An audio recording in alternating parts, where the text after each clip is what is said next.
நேத்து விஜய் சினிமா ஸ்டாரா மட்டும்தான் இருந்தார், இன்னைக்கு அவர் சிஎம்மாவும் மாறிட்டார். இப்ப விஜயோட ரசிகர்கள் இன்னும் ரொம்ப ஹைப்பரா இருப்பாங்க, இன்னும் பயங்கர குஷியில இருப்பாங்க. அப்ப பெரிய கூட்டம் கூடி ஒரு அசம்பாவிதம் நடந்துச்சுன்னா என்ன பண்றது? ரெண்டாவது, அசம்பாவிதம் நடக்குதோ இல்லையோ, இவங்க நிறைய பிரச்சனைகளை கொடுப்பாங்க பப்ளிக்கு. அது பெரிய நியூசன்ஸா இருக்கும். விஜய் அவர்களை பார்க்க வரேன்ற பேர்ல ஏகப்பட்ட பிரச்சனையை கொடுப்பாங்க. ஸோ அந்த வகையில் 5000 பேர்னு ஒரு லிமிட்டை செட் பண்ணது கரெக்ட் தான் பாக்குறேன். அந்த ரோட் ஷோக்குமே நிறைய கன்ஃபியூஸ் வச்சுருக்காங்க நினைக்கிறேன். ஸோ ஏர்போர்ட்ல இருந்து குயிக்கா அவர் இந்த வென்யூக்கு போறாரு. பெரிய அஃப்கோர்ஸ் ஒரு மைல்டான ரோட் ஷோ மாதிரி ஃபுல் ஃபிளட்ஜான ஒரு ரோட் ஷோ கிடையாது. அதையுமே ஸ்டாப் பண்றது கரெக்ட் தான். ஏன்னா இவங்களை ஃபுல்லா எவ்வளவு பேர் வேணாலும் வரலாம், ஃப்ரீயா போறதெல்லாம் அலோவ் பண்ணா பப்ளிக்கு ஒரு பெரிய நியூசன்ஸ். ரெண்டாவது, பெரிய அசம்பாவிதங்கள் நடக்கிறதுக்கான வாய்ப்பு இருக்கு. ஏன்னா இப்ப விஜயோட ரசிகர்கள் கொஞ்சம் அதிகமா இருப்பாங்கன்னு நினைக்கிறேன். ஆமா, எலெக்ஷன்ல ஜெயிச்சிருக்காரு.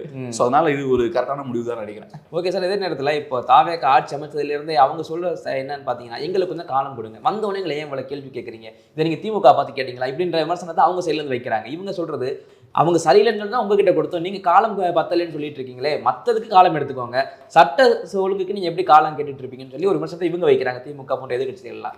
எனக்கு ஒன்றும் சிக்கலே இல்லை சார், நான் உங்களுக்கு காலம் கொடுத்துட்றேன். 6 மாசமோ 1 வருஷமோ 2 வருஷமோ கூட நம்ம கொடுத்துருவோமே. ஆனா பாதிக்கப்படுறவங்க நிறைய பேர் ஆகிக்கிட்டே இருக்காங்கல்ல.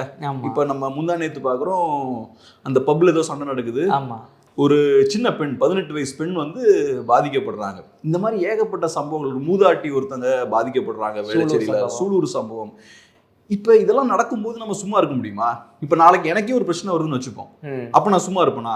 இல்லங்க, நம்ம 6 மாசம் கழிச்சு நான் பேசுறேன் அப்படின்னு சும்மா இருக்க மாட்டேன்ல. எனக்கு ஒரு பிரச்சனை வந்தா நான் பேசுவேன்ல. அதே மாதிரி சக மனிதனுக்கு பிரச்சனை தான் நான் பேசிதானே ஆகணும். அப்ப நான் யாரை குற்றம் சொல்றதீங்க?